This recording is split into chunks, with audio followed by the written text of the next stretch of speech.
Today on Idiots Go Running, on a Chasing Nick episode. Actually, today on Chasing Nick, we'll have Nick, obviously. And today I'm in now week 13. Am I right in saying that? Colin the runner, Nick's the coach. Colin wants up 3. Nick's a 3-hour pacer, it makes sense. This is Chasing Nick.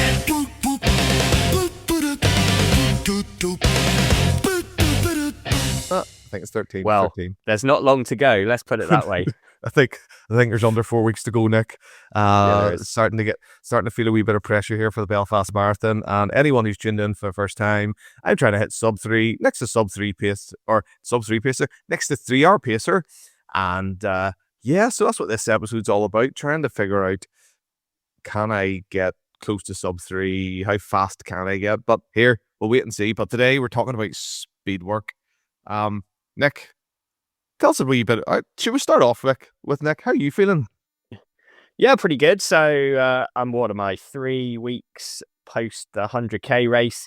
Legs are starting to come back. Actually, just starting to do a little bit of speed work myself. The first 2 weeks just took things very easy. My body was clearly fatigued, but yeah, last few runs I've been starting to put a bit of speed in there because as the adage goes, if you don't use it, you will lose it. So speed work is definitely a big part of pretty much every running plan I write, but obviously one person's speed work looks very different to somebody else's speed work. So maybe, Colin, you could just tell us a little bit about what your speed work is looking like over the last, couple of weeks as we start to head in towards the sort of marathon taper. Before I had an infusion. So pre-infusion, I was doing sort of the big sort of endurance speed work. Is that a thing? Kind of big endurance speed work where you run pretty fast for a longer period of time. But what we're talking about is interval, really intense speed work. And I asked my ChatGPT, because it records everything, and I said, am I getting faster? And ChatGPT actually says, yeah, you're getting faster. Here's everything that's going on. So like speed work must be working. And going into times before I was training with you, like 7-minute mile to me was lightning, and that was me going fast. That was me giving it everything. And my speed work, like, I think I'm now hitting near the 6-minute mile mark in some of my speed work sessions, and it could be only for half a mile. But today, after this episode, I'm going out and I have I'm hitting roughly round about the close to the 6-minute mile mark for 0.75 mile. And that is today. And I really enjoy the speed work sessions. I find them more fun, more enjoyable than the big, long, I suppose, slower speed work sessions. Should we say that? Yeah. Because they're short, they're intense. You're going fast, and then you get a break, and then you go again, and then you get a break, and then you go again. And I really enjoy them. And the miles seem to disappear when you're doing it in them type of intervals, Nick. But so that's me. I think I'm increasing in pace, and yeah, as you said, time's ticking away. And am I increasing in pace enough? I don't know. Only time will tell. We'll find out. Your speed has definitely come up, from when we started working together. As you said, a lot of your runs were quite similar. So people tend to fall into that trap of getting very one-paced. They'll go out and just run relatively similar paces every time. And whilst that's brilliant for aerobic endurance and a base fitness, and certainly as a beginner or fairly novice runner, that type of volume is very important. But you tasked me with trying to make you into a 3-hour or sub 3-hour marathon runner. We can't really mess around and do that with just aerobic endurance runs continually with no sort of speed work that is quicker than your marathon pace. So to run a sub 3 marathon, you need to be averaging 6:52 per mile or 4:15 per kilometer, which is pretty quick. So in order to make that seem manageable for 26.2 miles, you have to be able to sustain paces that are a lot quicker than that for, shorter periods of time.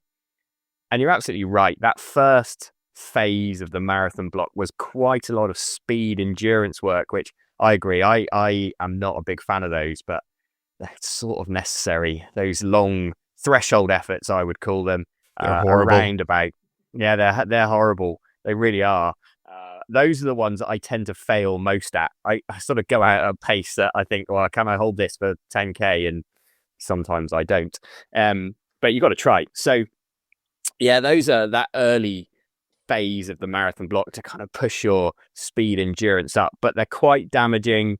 Nobody really likes them. They take quite a long time to recover from. So as we get closer to race day, the speed and intensity maybe goes up, but the recovery time in between those intervals, as they are, increases. So as you said, a session, for example, might be 3/4 of a mile at around about 6 to 6:15 per mile pace, with then a nice 3-minute recovery to actually bring down your heart rate, try and get rid of some of the lactate that might have built up, so that when you then go into the next interval, you're fresh and good to go.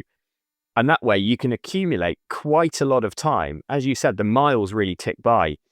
So you can accumulate quite a lot of time at paces way beyond what your race pace would be. Yep. But you're allowing your body to recover. So you maintain the quality of the session. What I tend to find on those really long threshold speed endurance sessions is that the quality starts to deteriorate as you get towards the end of them. And they're there in the plan for a different purpose. And we've done that phase. We're now into the more targeted speed work. So getting your leg speed up, getting your body used to running at higher intensities, so that actually when you dial things down a bit to race pace, which is nearer to 7 minutes a mile than 6, it actually feels more sustainable. And your body's used to running quicker than that. So so that's how you build speed work into a marathon block. And in terms of, so I'm going out today, in terms of gear, in terms of running shoes, now, my training shoes, I normally wear a pair of Adidas Boston or Adidas Boston or my Evo SLs. But for something like speed work, would you recommend that you would wear your carbon on your race shoes because that will help you with speed, or would you just wear your normal standard training shoe? Yeah, it's a tricky one, that, and I think it very much depends on you and an individual and how many pairs of shoes you've got in your rotation. I think if you had one pair of carbon shoes that you were using for race day, I probably wouldn't do my speed work in them, because actually speed work has a lot of impact and it actually wears shoes out quite a lot. So I'd probably want to save my shoes for race day and maybe use my standard training shoe, but just anticipate that if your standard training shoe is not a super fast carbon plate racer, then those paces that you hit may be slightly slower than what you might like to see in a carbon race shoe. I tend to actually use old race shoes for my speed work because I'm not worried about damaging them because I've already raced in them and they've had, they're past their best, but also they've got a lot of foam in them. So they probably save your legs from some of the impact of doing those harder, faster sessions. So I tend to use carbon shoes or, race shoes with a lot of foam to help my speed, to make it match what I'm expecting to do on race day, but also to use the high stack height foam to save my legs a bit. What I would say though, is that when I do very short sessions, so another type of speed work that you've been doing quite a lot of, Colin, is strides, what I call strides. That might mean different things to different people. I tend to talk about strides in terms of a 100-meter acceleration up to paces around about 5K pace and beyond. So they're not sprinting, but they are quite quick, intense efforts. I tend to use non-carbon shoes for those. I will use something quite light and without a lot of foam in them, because I want to use those sessions to increase my foot turnover and work on my foot placement and how it's landing. And if you use a really, really spongy, foamy, high stack height carbon shoe, you lose that ground feel. There's quite a disconnect between your foot and the ground, and actually you can't feel what your feet are doing as well. So I tend to use more of a lightweight, lower stack height racing shoe, non-carbon for those type of speed sessions. So all these different type of sessions, I start off on Chase and Nick, and you just alluded to it there. Long, fast endurance pace are to really help with your sustaining that pace. Strides are really to help with your form with running. Yes. Yeah. And speed work is to help with your increasing your pace over short distances. So the longer endurance pace actually should feel easier because you've gone beyond that pace. So I can't believe the amount I've learned. That's what I say about these podcasts is that I come on to people and I chat to people and you start to pick things up. It's like you can read a book and you can listen to audiobooks, but there's nothing like learning from people from chatting to them, Nick, on a podcast. Is there anything else when it comes to speed work, when it comes to maybe fueling speed work? Like, would you take a gel before it and then nothing during speed work? Because really speed work, you can't really ingest water and gel when you're going as fast as you can go, no matter whoever you are, however fast you go. Like, is there anything else when it comes to speed work that you would think to add in? It's important. Is there any tips? Is there any tricks? How often does it take to recover from speed work? Should you warm up in a certain way? Is there anything that you would advise people when you're going to speed work? Yeah, so I think in terms of if we're talking about interval sessions, is pretty much what we are talking about today. Really, that higher intensity, higher speed for half a mile to 3/4 of a mile, maybe 1 mile repeats as well. I think it very much depends on how experienced you are at doing them, how much your body is used to using fuel at those high intensities. Most of the sessions tend to be under an hour long.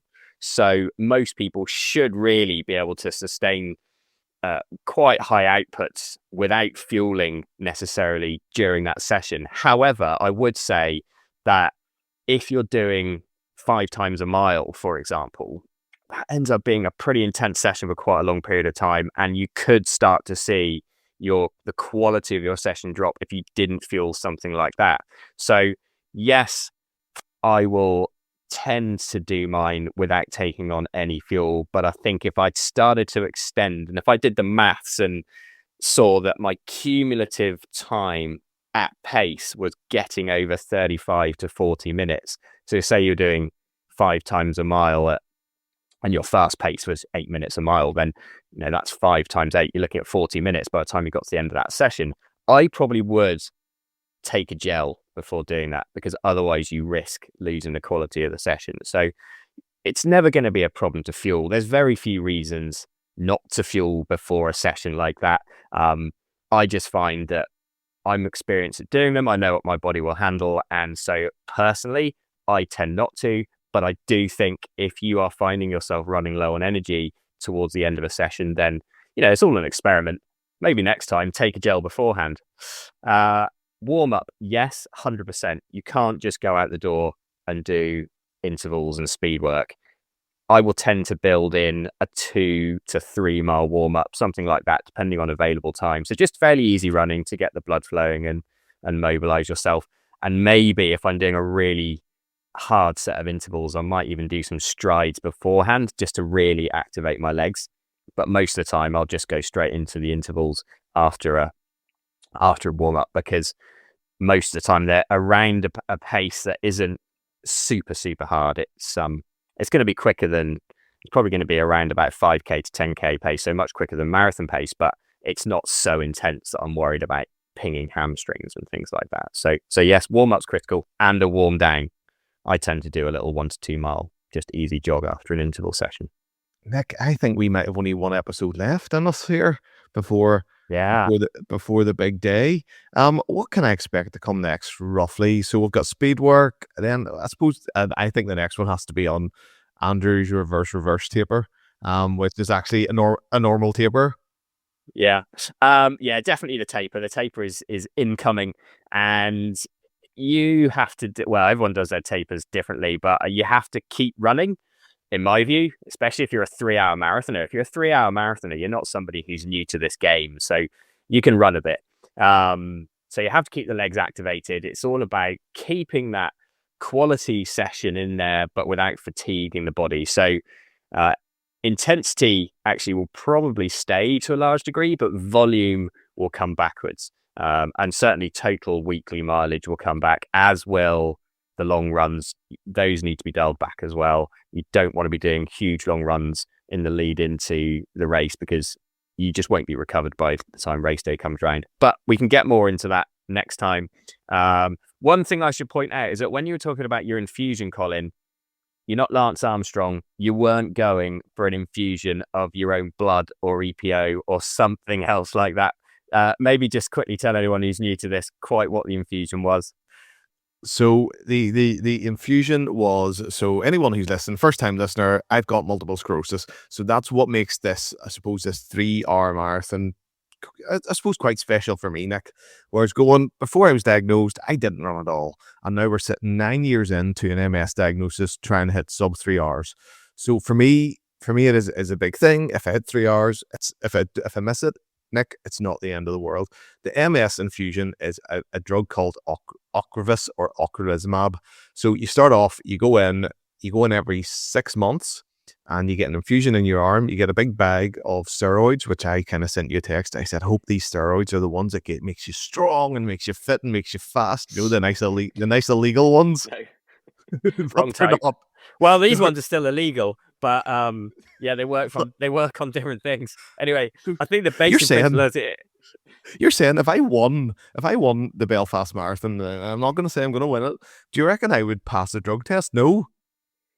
It was methylprednisolone, wasn't it? And it was a one-hit wonder. So unless they gave you a depot shot, you'd probably be through it by now. So you'd have fallen foul of out of competition testing for sure. Like, do you have to sign, the declaration that Athletics NI send? I don't know if you had to sign that to say that I don't dope. I have to sign that every year. When you sign on to Athletics NI, you have to sign a doping disclaimer. Yeah, if you're an Athletics NI registered athlete. So I just had a thought. You've probably got a medical exemption. I would imagine. I don't know. So what you're saying is every medal I've attained until now, there's a fair chance that they're all void. So I may go on through them all and put them in the bin. Is that what you're saying? Well, Lance still has his yellow jerseys hanging on his wall. So there's no judgment here. You do what's right for you.